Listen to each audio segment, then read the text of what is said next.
Welcome to the Firearms Insider Gun and Gear Review Podcast, episode 317.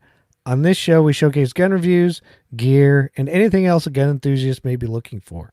We strive to evaluate products from an unbiased and honest perspective. I'm your host, Chad Wallace. In this show, we will be discussing SIG's AR-10, in quotation marks, Ruger's competition pistol, again in quotation marks, and TimberCreeks super light handguard. With me tonight are the usuals, Tony, Rob, and Zane. And of course, before we say anything, just so I don't get ripped on too much, I'm going to say what I did in firearms, which was pretty much nothing. But unlike Tony, my range is still open, and that makes me pretty much sad that I wasn't there. So what did you guys do in firearms? I've actually been pretty busy in the firearms thing. I haven't been here in a couple of weeks, but I've been extremely busy. I have people calling me several times a week wanting concealed weapons classes done, even though Florida's not processing the applications right now. People are freaking out over this COVID stuff. And I've done 4 or 5 classes this month, which is way more than normal. And then I sent a gun off to get worked on. I'm getting her finally moving into the red dot game. It should be back any day. No way. Yeah, finally. I didn't send the gun. I sent the slide off. Yeah. And so they're putting a Hollow Sun 507 and a Mariglow backup sights on it. Do you know, is it the Gen 1 or the Gen 2 507? I don't know. Probably Okay. the Gen 1 because literally with a discount code that I have from an alumni group I'm in, it was $375 for the optic and the mounting and the sights and the Resera code. And that's a steal. Yeah. Yes, it is. Yeah, and the thing is, it's not like the Gen 1s are bad. It's just the Gen 2s are And I'm sure if I break sleeker. it, the one they'll replace it with will be a Gen 2. So. Oh, well, maybe. It depends on how many Gen 1s they have. It's and like when if people they were can breaking even the Type 1 RMRs, they were just like sending them Type 2s when they... Yeah. So. Well, and it depends on if they can get them. Yeah. Yeah, Well, and it should be back anytime, so we'll check the crash. The place was, I'm not gonna say who sent it yet, just in case the work turns out to be garbage. But they came highly recommended by a lot of people I trust, so I don't foresee it being an issue whatsoever. And then I reconfigured a gun for carry also because my 19 is out, because the slide isn't here. I'm like, well. And I don't want to carry my 17 every single day because it's a big gun. So the 26 had to get proper sights put back on it, a proper trigger put back in it, and, all that fun stuff. Because I had it configured for classes. So I could just show people night sights and show people different trigger weights. But speaking of, you did remind me, I did get, if you're watching the video, there's a back plate. It's a waving U.S. flag. I thought it would go good with the blackish camo that's on this gun. No Punisher skull? No. Heck no. I mean, wait for the flash. No, nothing. No. Just something. I don't like the Glock plastic ones, so to speak. And I was like, since this thing's Cerakoted with this grayish camo job, I need something like that. So, I put this, it was inexpensive. I said, why not? I still want to get my hands on a TAL development group gadget just to troll the internet because I actually think the thing is cool and I know the whole internet hates them. Okay, I'm trying to remember what that is. Enlighten me. That's the one that has a spinning back plate that you can pin you can pin the back plate and basically not allow the trigger to move while you're reholstering. Oh, that yes, the internet yes. loves the to little argue about. Yeah, like the hold button or something. The striker control device. Yes. Oh yeah, I want to get one so bad just to troll the internet. You wanted to get one so bad you haven't done it yet. Just like all the people that said it was a good idea and don't have one. And he hasn't even hit him up for one. I did actually. I sent him an email. Oh, okay. And I guess they filed that accordingly. Because they didn't even send the email back. But no, I got better things I could spend $80 on. But I still want to get one. Mm-hmm. Yeah, I just find it funny. It was all such a good idea, and all these tactical dudes, and I haven't seen one use it since they said it was a good idea. I know some guys who use them. Okay. I mean, I could see it. So, Rob, did you do anything, or did you just work from home?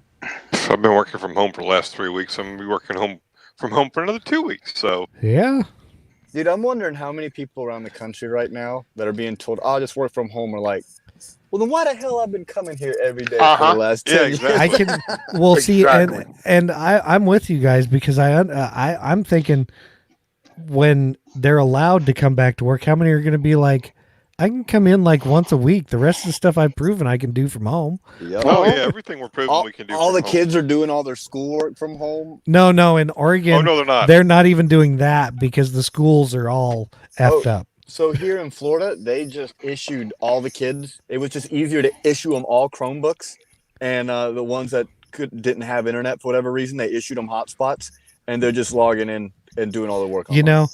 Right, which is what should happen. Now, I'm gonna go on a taxation as theft rant for Zane. It is since our schools have not been running or will have not been running for 2 months. Do I get my property taxes back? Mm-hmm. No, absolutely not. That's not how that works. Okay, Rob didn't do anything. Tony? Nope. Tony had to actually took this time out to do inventory of ammos and what do I have in stock and how am I going to store it. And let's just say I have 950 cal ammo boxes coming from Sportsman's Guide, so I can put my stuff. You must have not had enough ammo, bro. Well, no, I had the ammo. I just didn't have it stored like I should have it stored. Sorry, Tony. What's up? I was going to say, was it last week that I was talking about 30 carbine, or was that? Yeah, I think just between us. 30 carbine. Yeah. Okay. Just between us, I think.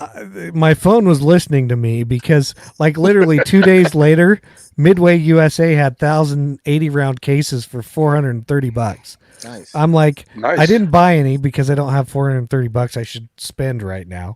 Not on 30 carbine ammo. Not on 30 carbine. Right. But I'm looking at it going, okay, that's a little 42 cents a round, basically. I'm like, that's a pretty good deal. I'm like, and I love my 30 carbine. So I'm like, man, why can't they do that when I can afford it? Yeah, I did an ammo inventory also. And like, I realized I've been shooting a lot more than I've been buying, except for I just kept finding 7.62 by 5.4R everywhere. I probably have 3,000 rounds of that stuff. I'm like, I will never, ever shoot a Mosin 3,000 times ever. Like, if you've ever shot a Mosin, you don't want to do it a lot. Actually, I love doing it. Why don't you buy one of those? Ammo come from? What is it? A PSR or what the hell? Oh, he's got a Mosin. I have a Mosin, but yeah, I should totally get a is it PR? You know what I'm talking about. Yeah. The RPK or the SVD. SVD. Yeah, that's it. And then you can at least use it up quicker. Yeah. Well, I'm looking at it this way, dude. This thing keeps going on. You'll be able to trade in that 7.62 by 54R for toilet paper. Yeah. Well, I think I was telling you the other day, Tony, but if all else fails, I'll put a 2-7 long eye relief scope on that thing, and that's going to be my boot gun. Oh, heck yeah. Boot gun. See if Swamp Fox will send you one of their 1-8s or something. Yeah, I think you're waiting for the fall, and while these people that are buying their guns now go to get rid of them, I'll be able to get some really good deals. Oh, yeah. Hey, you can goof all you want. Understand, the Moses has been used as a boot gun for about 120 years. Oh yeah, by various people around the world. There's a lot of people have been killed by a lot of other people with 7.62 by 5.4R. And when Zane dies, somebody else can pick it up and use it. Exactly. That shouldn't take long. About the third shot when he got rim lock and you're slapping the crap out of it behind a bush and cursing. Yeah. Okay. Yeah. So, did you do anything, Tony? No, I didn't do anything other than count ammo and giggle. Okay. I guess I'm the only one that has a range open, so. I own a range, so. Well, this is true. It's not really you own a range. You just kind of. Bragger. No, I mean, it's a small range, but it's okay. Yeah, okay. Calm down, Thunder Chicken Ranch. Thunder Chicken. That's a great name for it. Thunder Chicken Ranch. That's what I'm calling it. That's awesome. Okay, we'll get into some announcements now. So go to the Gun and Gear Cult if you want to pledge your support for us. There are $1, $5, $15, and $25 levels. Urban Jaguar is still a $25 supporter, and we thank you so much for that. Bandwidth sponsor, of course, is Patriot Patch Co. And of course, they are all doing well, which is good to hear. New patches, I didn't check, but there is always the Patch of the Month Club. You can go join. It's awesome. There is, if you want to check out firearms videos, go to gunstreamer.com. Of course, if you're shopping Amazon because they deliver stuff to you, you can use our affiliate link at firearmsradio.tv/Amazon. Now, as long as you're buying stuff besides toilet paper, you should be good.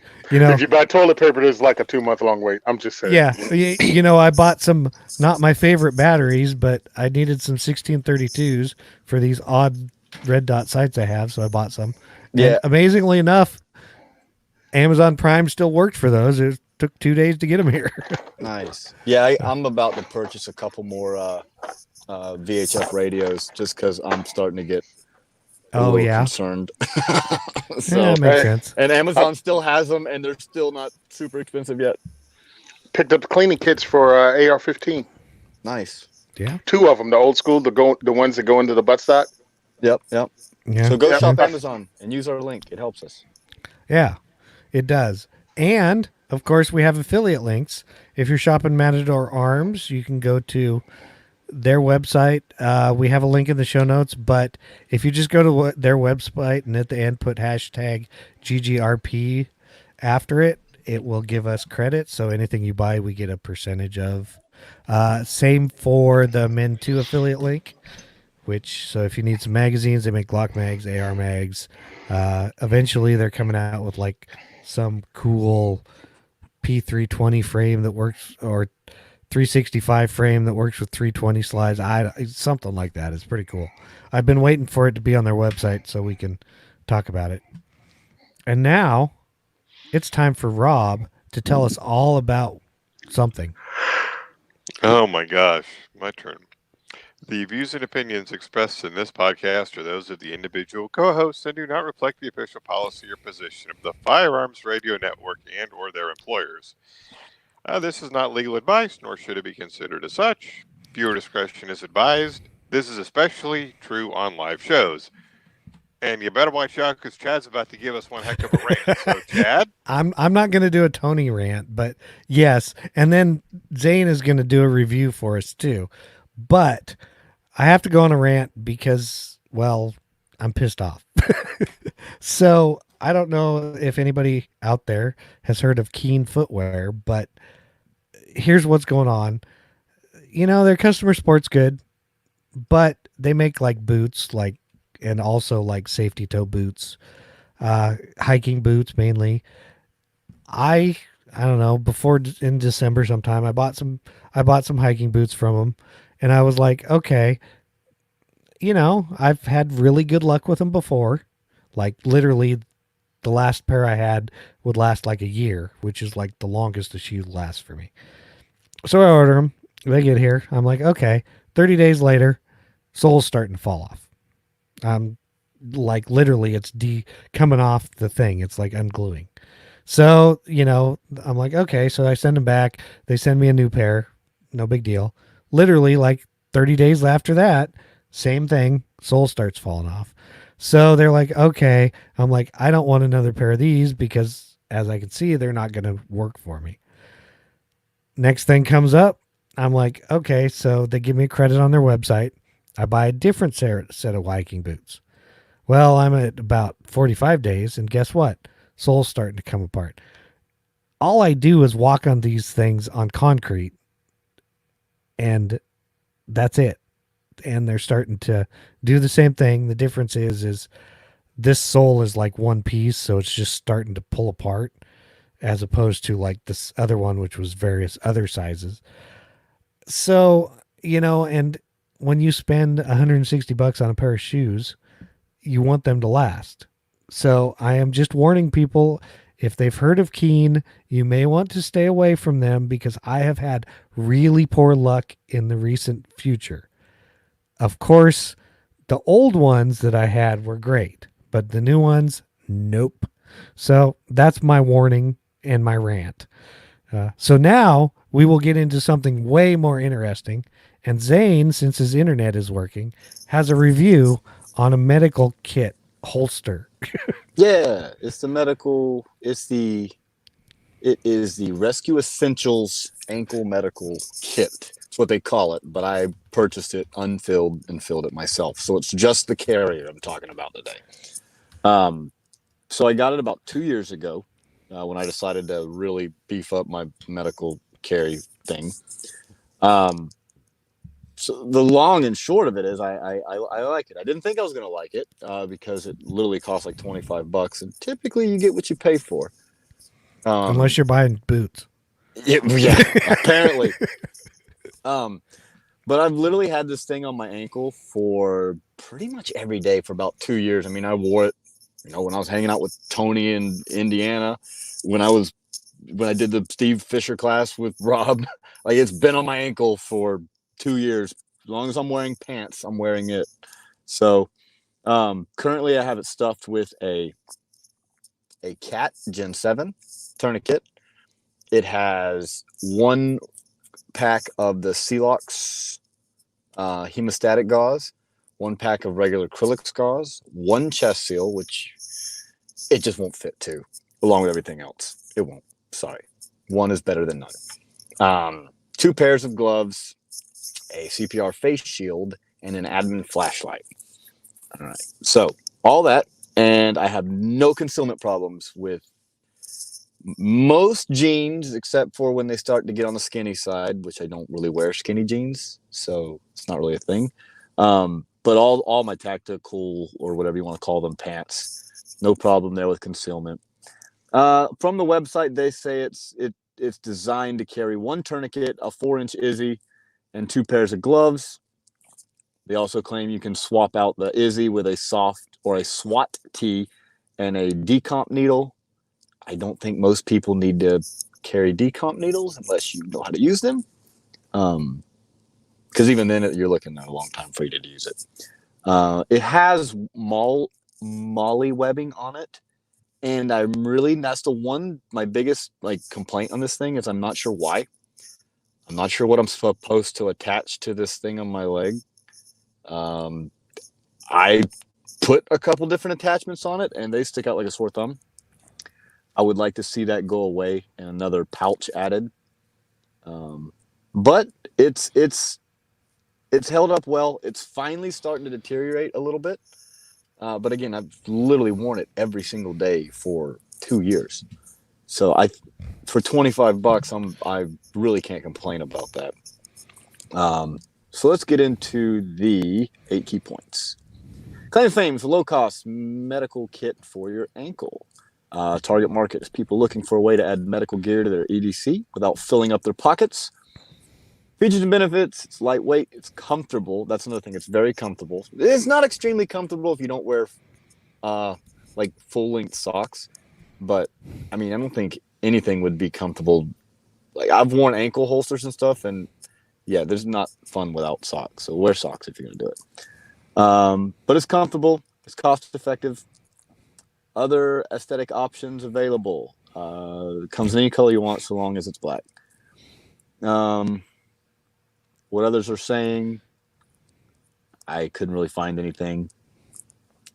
I don't even know if I put anything in the review or not, to be honest. I don't know either. I can't remember. It's been so long. My internet's been bad lately. Price point's $25. I need it now. Availability, you can get it on Amazon or you can get it from Rescue Essentials on their website.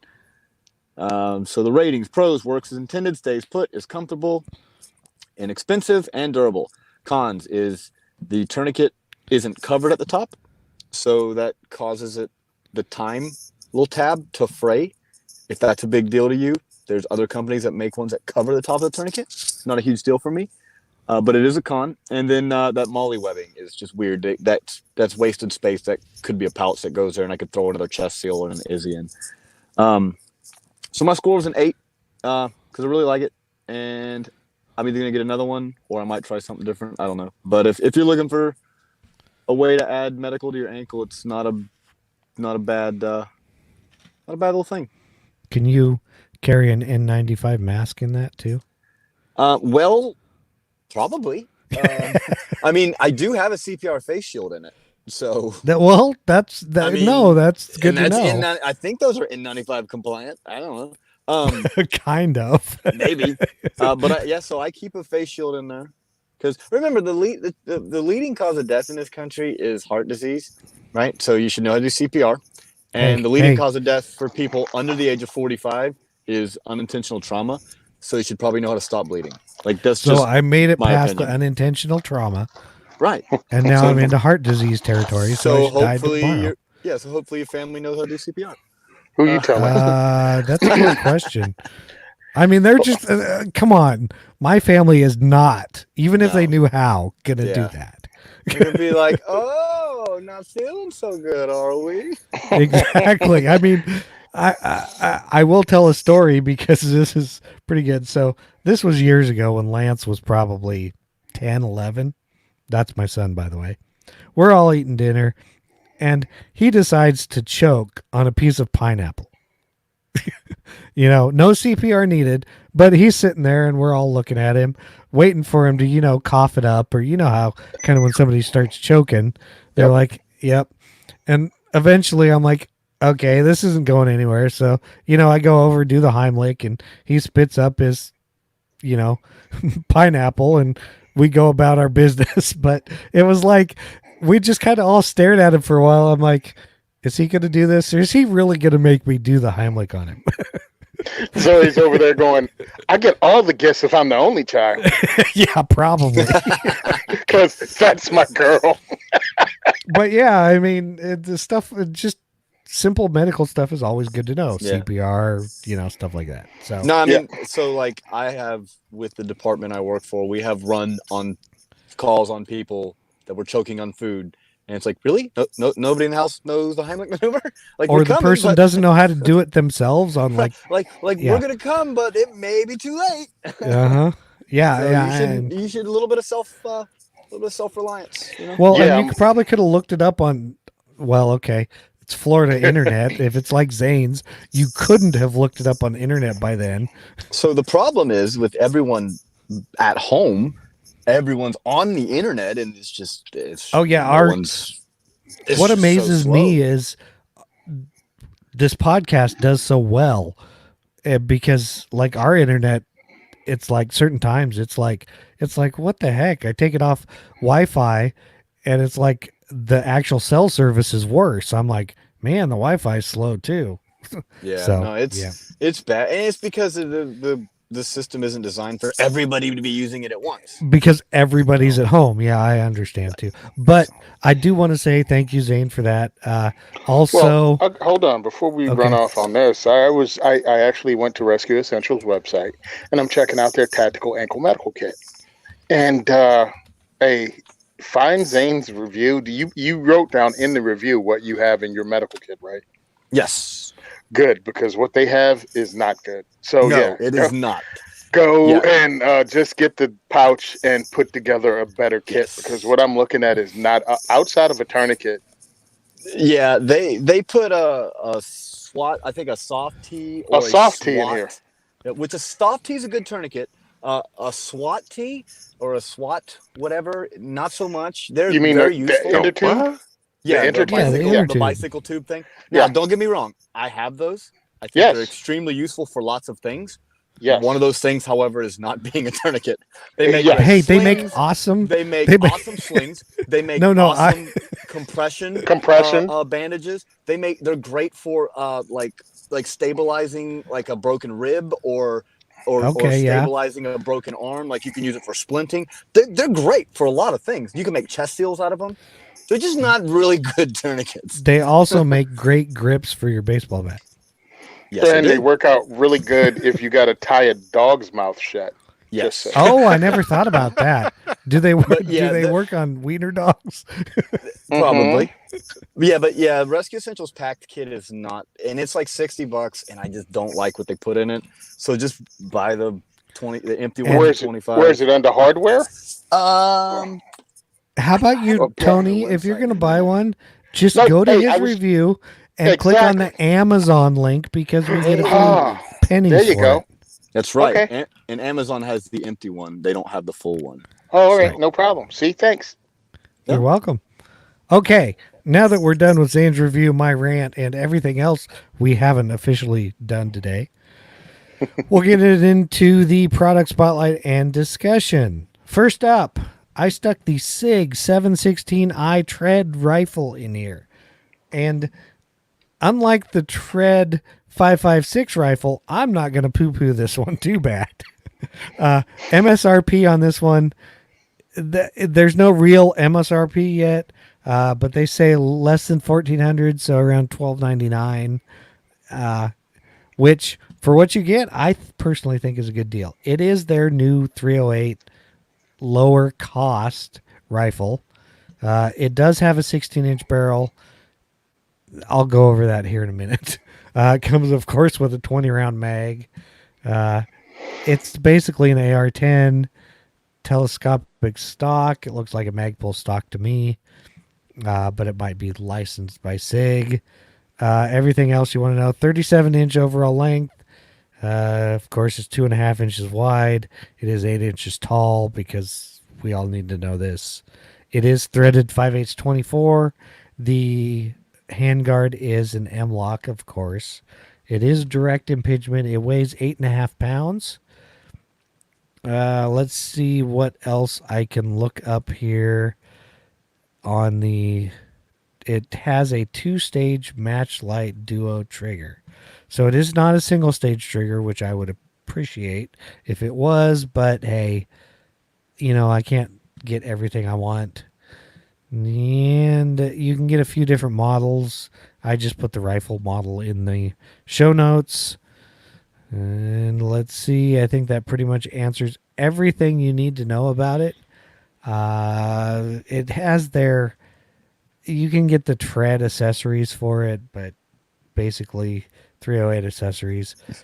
Giggle. I actually, for the price, if it comes in at $1,300, I think it's probably going to be a... I haven't been here in a couple weeks, so. Oh, look, Zane's way lagging on his YouTube video. I actually think, for the price you're going to pay, this is probably a good entry level 308 AR-10 platform rifle. We could say they're a little late to the party, but their price range is more what I would expect than... It's not a little overpriced like the normal tread rifle. This seems right in there where it should be. 16-inch barrel. I would actually like a little bit longer on the 308, like 20-inch. 18 would be nice. 18 with a rifle gas system. Yes, that would be awesome. I think it depends on what you want to do with it, quite honestly. I think it'd be nice to have an option for both. And they probably will eventually have an option for, and of for course, a 20-inch. Because of what it is, I'm assuming in the future they're going to offer it in 6.5 Creedmoor. I assume. Oh yeah. Me personally, I'm still torn on the 308 6.5 Creedmoor. In this particular rifle with like a 16 or 18-inch barrel, I would get the 308. Ammo is still super cheap. I went down that rabbit hole the other night. I spent like 3 hours on the 308 versus 6.5 and a 16-inch gun rabbit hole because I have this wild hair up my rear that I want to build a scout rifle. Why? I don't know. I've been wanting one for years and I forgot about it. For some reason I want one. So I spent hours digging through ballistics, and what I came up with is I still have no idea which one is better. I find it funny that this show is made up of people that would be doing the equivalent of this show if there was no show. Yes. Yes, exactly. Because, I talked about it before. I was doing the same thing, but with 7.62 by 39. I think this 7.16i tread is a good idea. And I've rethought. I don't know if I poo-pooed the tread initially, but if I did poo-poo it, I've changed my mind, and I think this series is a good idea. And the reason I do is because I've heard many, many, many ignorant things from a lot of people since everybody's rushed out to buy firearms. People that I thought, since they were already firearms owners, that they knew stuff, and they didn't. They don't know where to get accessories, and that's what Tread allows you to do because it has Tread on the side of the box. And those accessories go with your firearm. I didn't realize how many people out there didn't know that M-lock meant M-lock. So, hey, good on SIG. They knew more than I did. I think this is a really good price for this. I've read about and watched reviews on all of their other 716s, which were piston-driven guns, and they were at least a pound and a half heavier than this thing because they are piston-driven. I don't understand the whole love of piston-driven guns because they're just heavier. I didn't have a bunch of, direct impingement guns like AR-15s that were giving me a bunch of problems because, oh my God, they poop where they eat. Shut up. Anyway, this thing I think is probably a really good price because it's about as cheap as you're going to get it. It is as inexpensive as you're going to get a SIG in 7.62 by 51. That you're not getting anything that says SIG on the side in that caliber.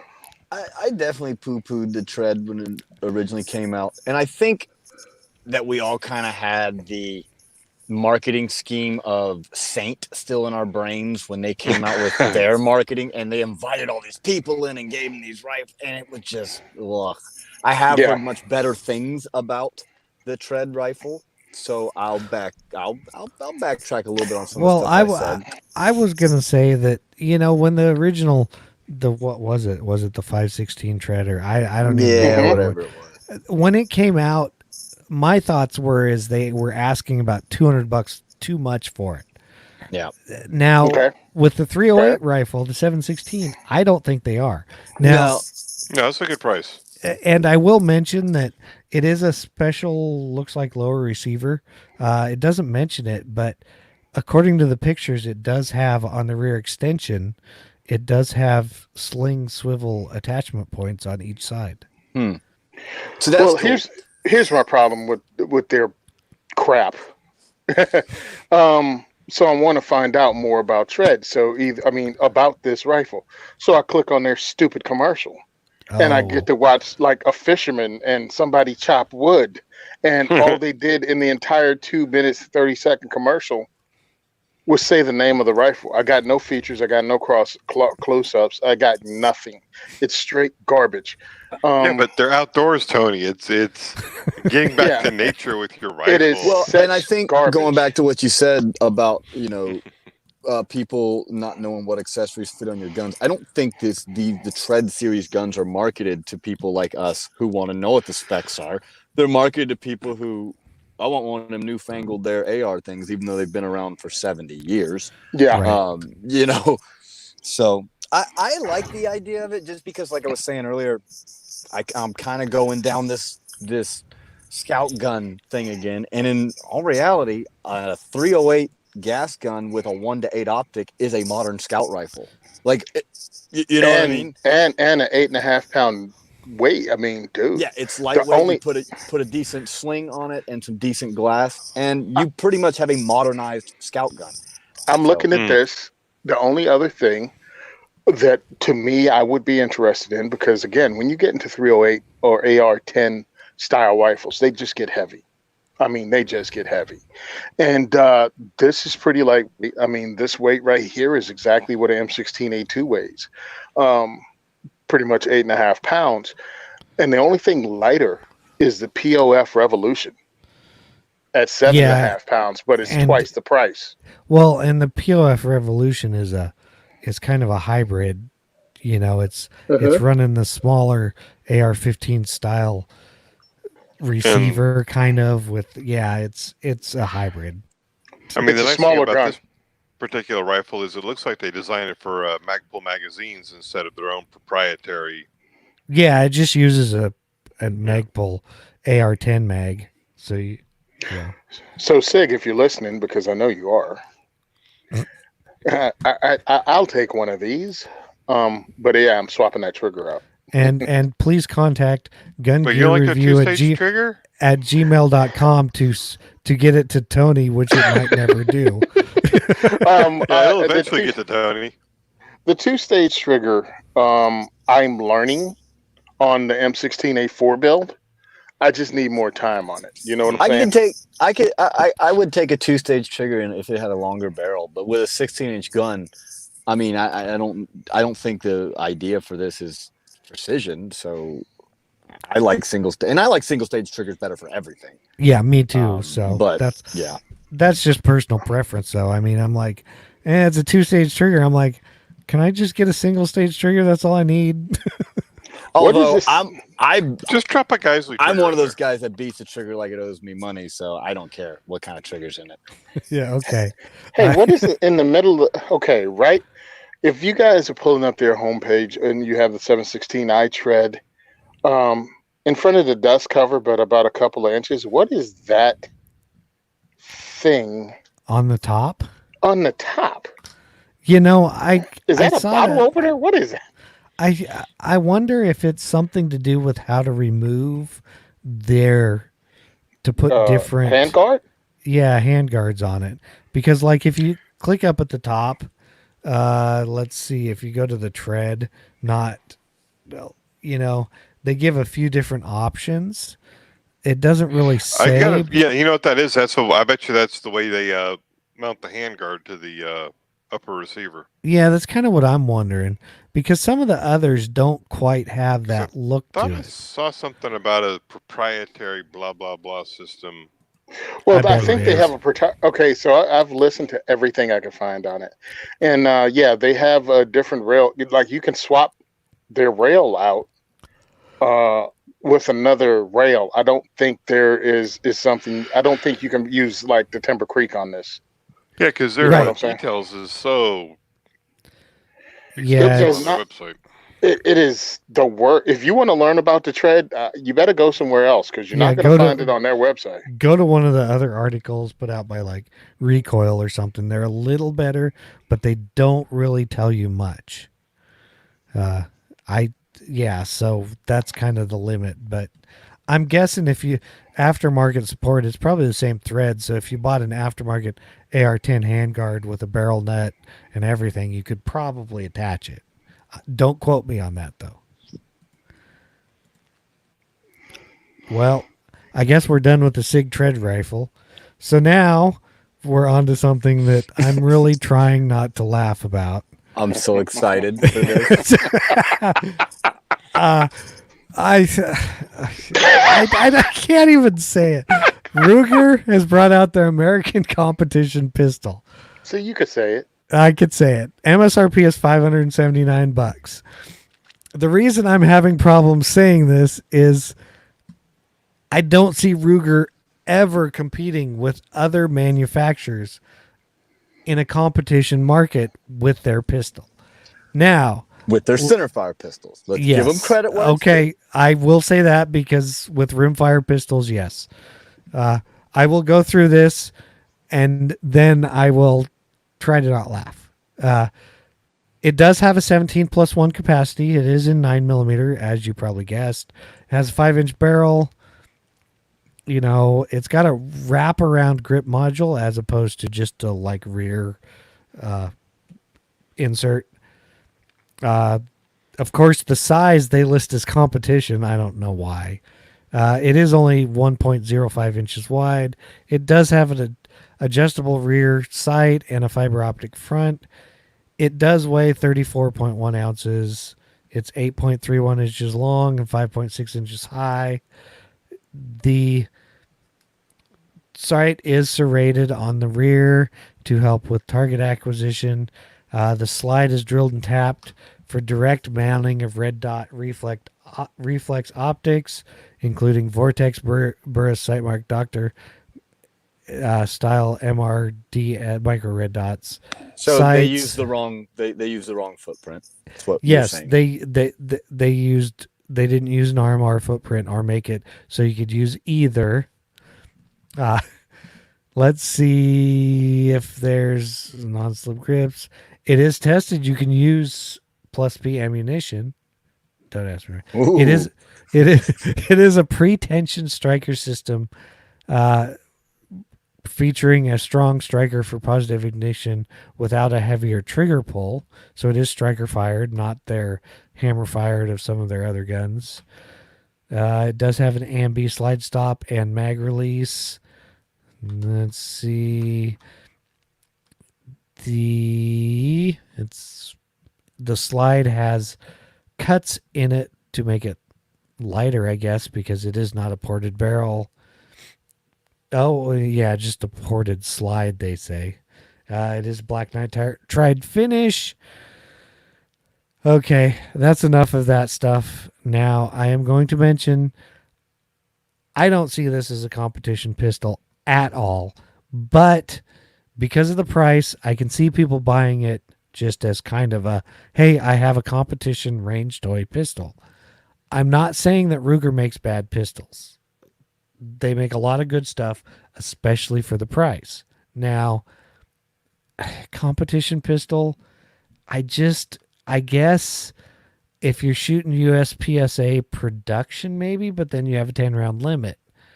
Other than that, I mean, you're not going to shoot it in open, probably. What are the differences between this and their standard American? It's a little longer barrel. It is the standard American, I think, is hammer Barrel length and fired. front sight. Okay. Yeah, barrel length and the sights. The So- sights and that's about it. Everyone thinks I'm a Ruger hater, and that's just not true. I think Ruger does some things well. I think they do rimfire well. I think they do revolvers well. I don't think they do semi-automatic center fire pistols well. I've just never had good luck with LCPs, LC9s. I have, to be fair, I don't have a lot of experience with the American series. In fact, I've never actually shot one. I have pressed the trigger on one. Didn't hate it, but I've just not heard good things about it. So I feel like Ruger, just stick to what you do well, and like whatever. If this is what you want, if the price isn't terrible. I just think there's plenty of other guns that are very similar to this from other manufacturers who already have a proven track record. Yeah, but this is 580. Most production pistol competition guns are a little more pricey, right? Well, and being Not a, really. No, being a I mean, Ruger, it's going to be Okay. Understand where we're $480 dealing with. street price. Understand what we're dealing with here. Okay, I'll go ahead and say this because what I wanted to find out was what's up with Ruger American pistols. I've dry fired them. It was just nothing. I mean, okay, it's a striker fired polymer handgun with a dingus on the trigger. There was nothing exciting about it except the price is lower. Ruger makes usually beefier guns. Now, I went back and read a bunch of the reviews and watched a bunch of videos on the Ruger American when it came out. Supposedly, they built this using the specs for the new pistol program that ended up getting the P320 adopted, but they used that as their guideline to build this Ruger handgun. And now, supposedly, one of the reviews I read, the dude put 5,000 rounds through it back to back. They wanted to test it, and they did, and it survived it because Ruger supposedly ran 20,000 rounds through their American. So, okay. Yeah, but Springfield supposedly ran 40,000 through an X. Whatever. So I'm just going ahead. I'm just going ahead and throwing it out there. That's what they came with this pistol from. Ruger centerfire pistols are all tanks. They all had this reputation of working, but it was always a but. It was like they're tanks, but they're heavy, but they have bad triggers. There's not really an aftermarket support and stuff like that for Rugers. Nope. You know what I'm saying? When it comes to their centerfire pistols, like getting trigger jobs, there's no Apex Ruger trigger. You know what I mean? Even at competition, there's not a ton of holster makers out there that are making Ruger American holsters. Now, I'm sure you can get your local Kydex vendor to make you one. But now, again, we're dealing with what, second level? Ruger second tier or third tier? I don't know. Well, Depends okay, on what this? products. When you're talking about running the competition centerfire pistol, Ruger does not pop in your head, but a Canic does, and it's around the same price for their competition pistol, which is like I'm finding it right now for like $5.50, $5.50. Mm-hmm. So I'm like, why would I go with Ruger that doesn't have a great trigger? Canic has a much better trigger. I mean, I reviewed it at the Century booth. Excuse me, I didn't review it. I had the guy, tell us about it and give us a rundown. And I would take that all day over the Ruger. And not to say Ruger's horrible, but they just don't have that track record. If I have a Ruger 1022 for Rimfire Challenge, if I have the Ruger Mark series for Rimfire Challenge, I'm not gonna make the jump into Ruger American because it's a totally different animal. Yep. You know what I mean? It doesn't bring what the 1022 was developed in like 1963. The Mark Yep. series of pistols came along in the 70s. I mean, they have a 50, 60-year history. Yeah. This has like a 4 or 5-year history. Not And even really, that. I think only about 3 years ago they came out with it. okay, Yeah, it wasn't that but, long ago. But This it's is like, a very new platform. and here's the thing: Ruger has done a good job. They started out with their centerfire pistols back in the day. What is it, the P series? And it Yeah. grew, and it became slicker, and it became better every generation. And this is the newest generation. But here's what their series of pistols never done: they've never been adopted by a police force or military. You know what I'm saying? At least a lot of the large one. So they just don't have it, and it sucks. But I would look at something like this as a full size bedroom gun or something like that. You know what I Yeah. mean? Like a firearm that you can use for home defense. I'm not even saying it's a bad pistol. I'm saying, well, you threw it in the competition realm, and I don't think it is. I think their revolver is a better choice. Their competition revolver is a better choice. But this, not so much. Yeah, I just don't know why I would even go with this over. Like, I mean, even technically Glock calls her 34 a competition gun, and all it does is have a 3.5 pound connector in it. It's the only difference. And a longer barrel. That's it. And a little bit longer barrel. But so Smith and Wesson has decent options. The FN tactical is quite a bit more expensive than this. Yeah, I But think so. But the It's like basic 1100. the basic 509 is in this price range. CZ has some really great offerings that are going to be in this price range. Maybe a little higher. I just don't know why you would go with this over one of those other options. Given that choice, and again, I mean, if we compare competition, pure competition, yeah. I mean, this is probably going to be less expensive than most of those, but it's bringing no aftermarket support. And that's pretty much what you do when you tweak it. You tweak your competition pistols, and there's nothing there to tweak this with. And from what I heard, the one guy who had one said the trigger's like 5.5, 6 pounds. Yeah. Well, that's the other thing too. Like all these other companies, like if you get a performance center from Smith and Wesson, or you get the 509 tactical, there's a lot of stuff they've upgraded on the gun already to justify the price. I don't really see a lot of upgrades from this gun from the basic model. It looks like they kind of did what Glock did, right, with their 34 and called it a competition gun, except for they didn't even make their trigger a little lighter. But then they jacked their price up, and it's like, okay, what am I getting? Like, what am I getting here? So, and again, I would security guard, bedroom home defense handgun. I see all that. I think it has better sights than their regular 3-dot sights that you get on their regular pistol. You got the high vis sights. You have the ability to take an optic. You have the ability to mount a light. I see nothing wrong with this outside of, I think they have in the wrong column as a competition gun, or at least they didn't bring enough options to it as a competition gun. Now, I don't have the website pulled up. The mounting option for the red dot, it is not just drilled and tapped, right? Like there is like a cut.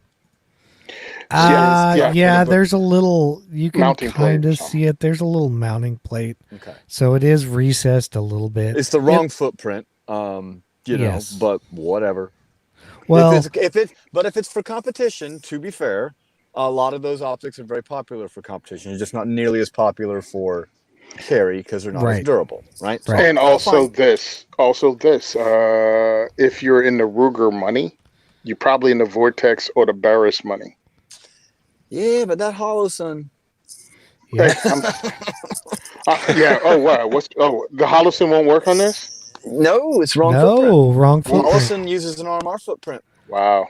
Well, hey, llisten. Ruger copies a bunch of Ruger's thing is to copy what somebody else does, and I think they just made the wrong call, or maybe they copied the wrong people on this. They copied homework from the wrong kid this time.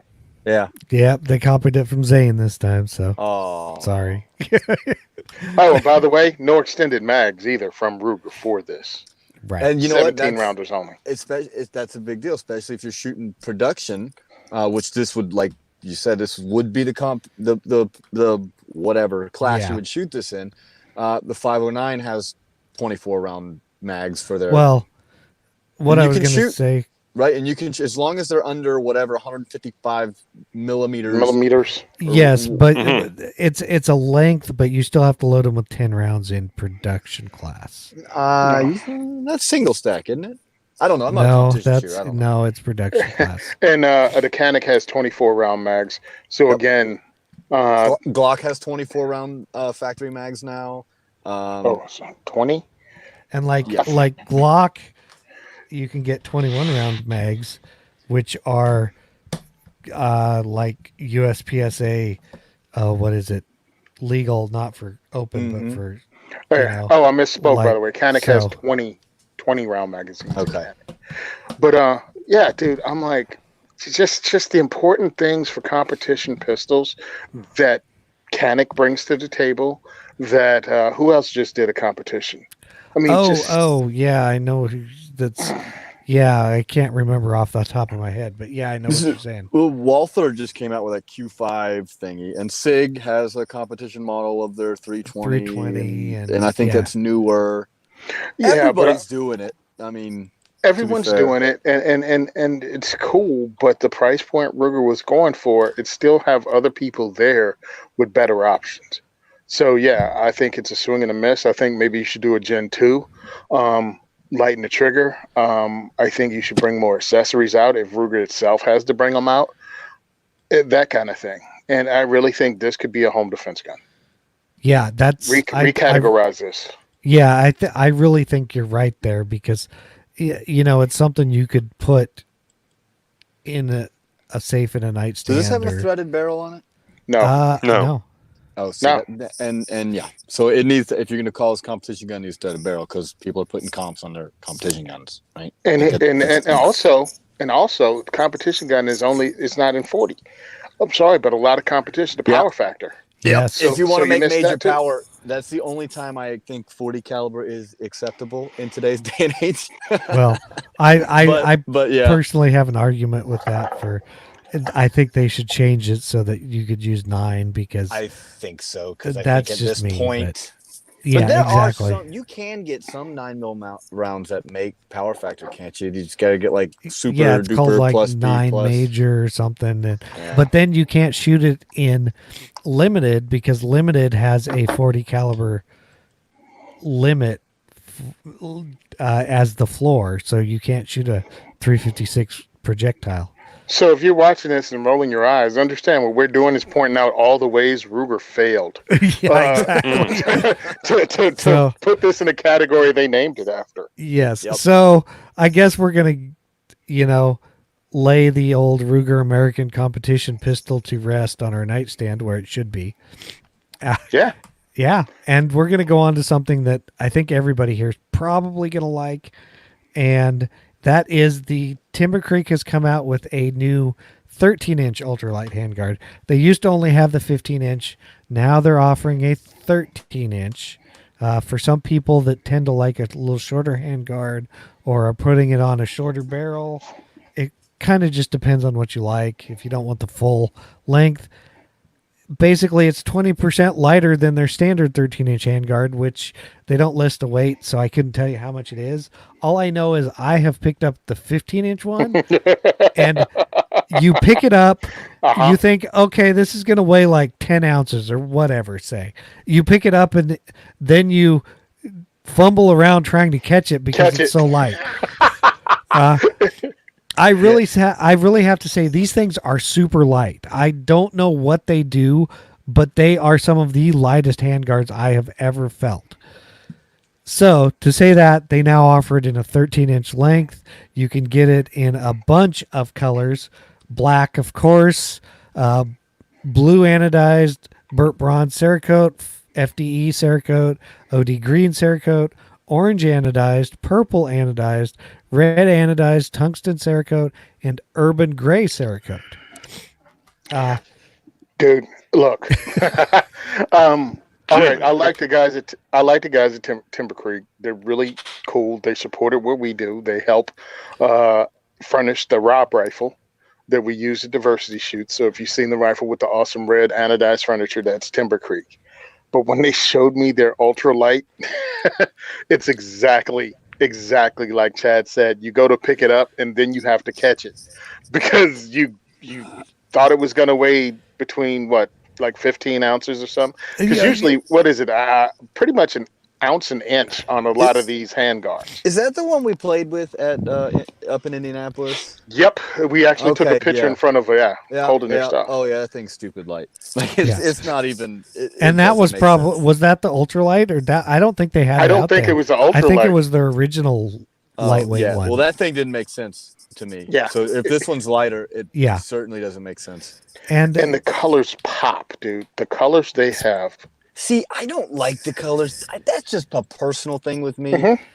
I know. Well, that's why they make it, because some people do like it. Hey, and you know what? More power to those people. I just don't like brightly colored guns. But you know what? That's why we have a free market.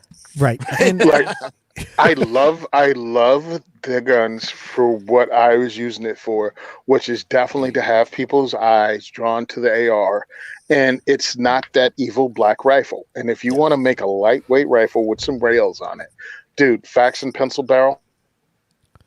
So the Faxon pencil barrel, the 14.5 that comes pre-pinned and welded, would be awesome with would this be awesome handguard. with this 13-inch handguard. Yes.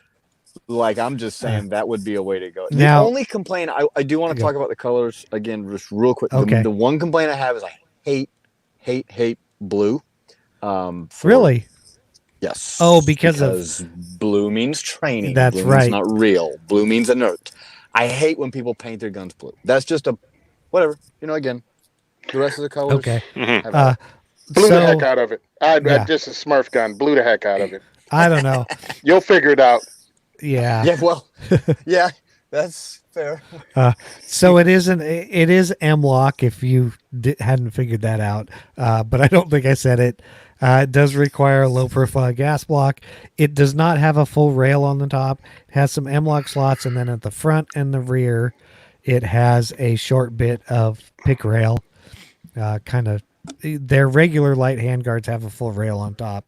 So this does not, but it is still has pretty much where you need it when you need it. They have kind of a weird little front thing. It's just kind of a curved little front. They look fine. It's just different than other people's. Odd. Yeah. It actually looks better on a rifle than it does just sitting there. Oh, definitely. If you want to see what their stuff look like, either go to Sean's page, Black Bag Resources, on Instagram or even Facebook.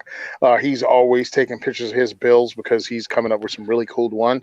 Or just go to TimberCreeks Instagram account, which is Timber Creek Outdoors, and it pretty much looks like an offshoot of Sean's page because Sean loves building these things. Well, and half the stuff on there is Sean's. Yeah. It's either Sean's or Angelo's.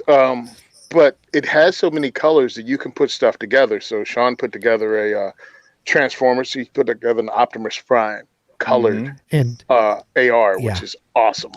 I do know. You could buy the purple one and do a Joker theme. Well, and I do know that a lot of that, having known them, and I'm sure Tony will, they sometimes will run different colors.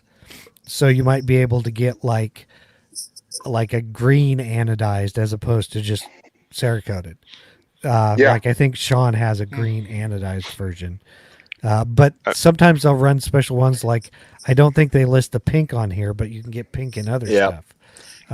And while again, I'm not a fan of the colored anodized ones, they do have a very distinct look to them because they don't look Cerakoted. They're shiny. They're pretty. Yeah, they're shiny. They pop.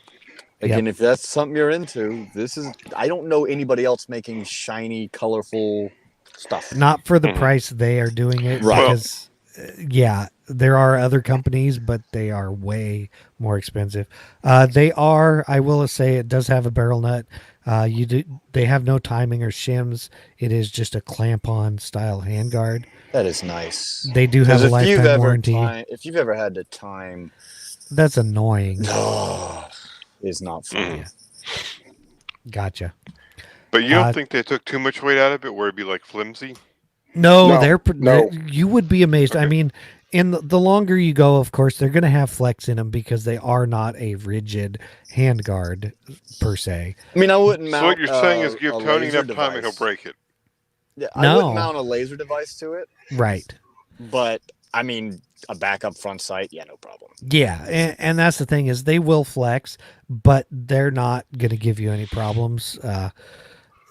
I mean, it's kind of one of those things. It's like you take with Okay.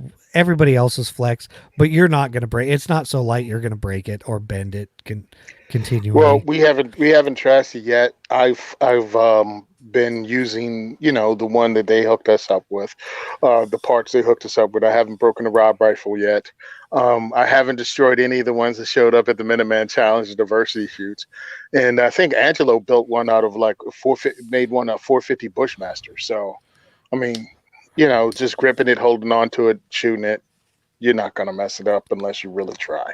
Right, and even that's like we were saying, if you're putting some sort of sighting device on it, yeah, if you like sling it up, you could pull it, you can tweak it sideways, but that's not really what it's intended for, so you're not going to use it for that. Or, I mean, I wouldn't.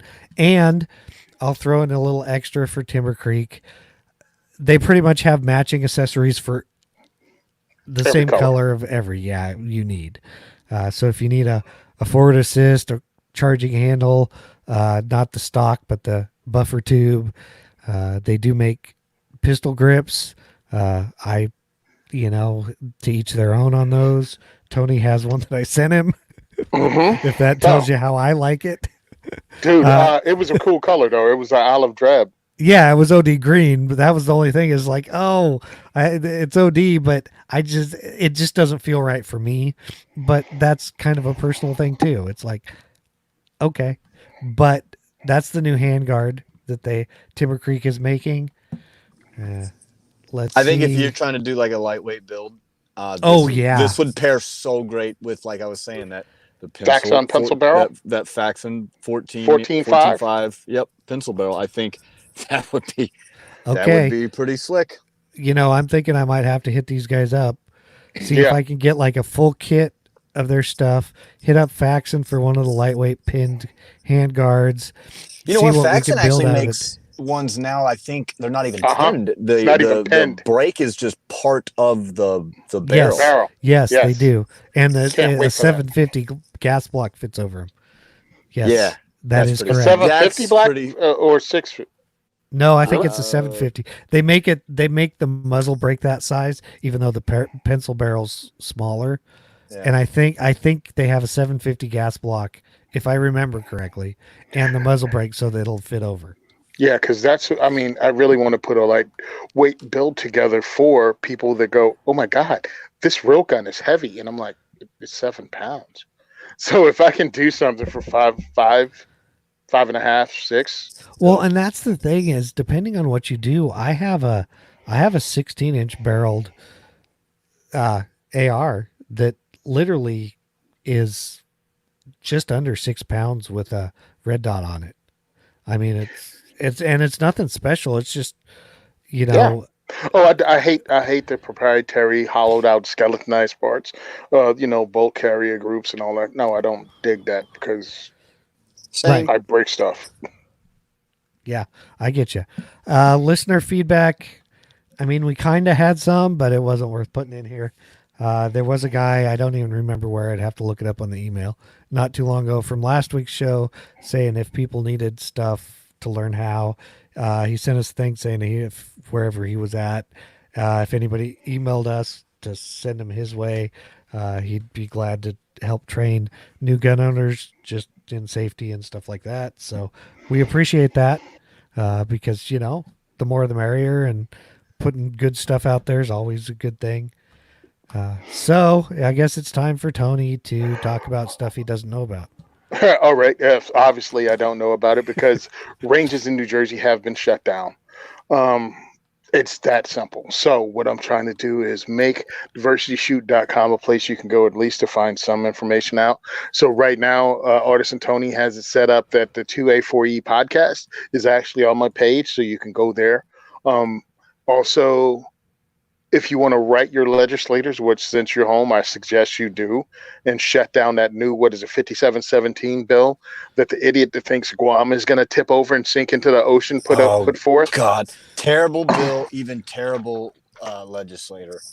Yeah, so we really need to actually use this time wisely and get to know your legislators and go, yeah, we're not falling for this. So put time in. I have a way for you to contact all of your legislators from your mayor up to the president. So And I have Tony's not joking. The guy from No. his name, but he's a rep from Georgia. He literally seriously asked a general in the military if he was worried about Guam tipping over if they added more soldiers. Like it's a real thing. Go look it up on YouTube. And he makes our laws. And here's the thing: it was so dumb a question that you even watching it probably should feel a little bit uncomfortable. Like you're looking, I think it was an admiral that he was talking to, and the admiral just locked it down and looked at him almost like he said, no, we do not anticipate that. Now, I wonder, did they brief him that this guy was an idiot?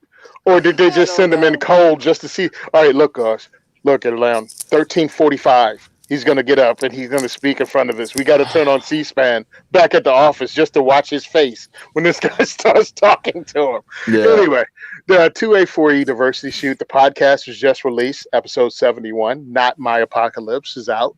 If you want to donate to us and help us get ready, because I really feel once this clears up, I'm going to be real busy. So if you can help fund this, because I have enough ammo to actually run these diversity shoots, but I have to be able to reorder it so I don't end up like Zane and short of ammo at the end of this. So help us out if you can. Buy a shirt. The Lovetron swag is still up on my diversityshoot.com website, and that helps out Aaron Paulette, Operation Blazing Sword, LGBTQ Second Amendment groups. So if you can do that, I'd appreciate it. If not, hey, just listen to the podcast, shoot me an email. Thanks a lot. As always, let us talk about this every week. I really do appreciate it. And thank you guys for listening. Oh, that was quick. So send questions, comments, or feedback to gungearreview@gmail.com. You can go pledge your support for us at gunandgearcult.com. Don't forget to subscribe and leave us an iTunes review. Don't forget to also check out all the other shows at the Firearms Radio Network at firearmsradio.tv.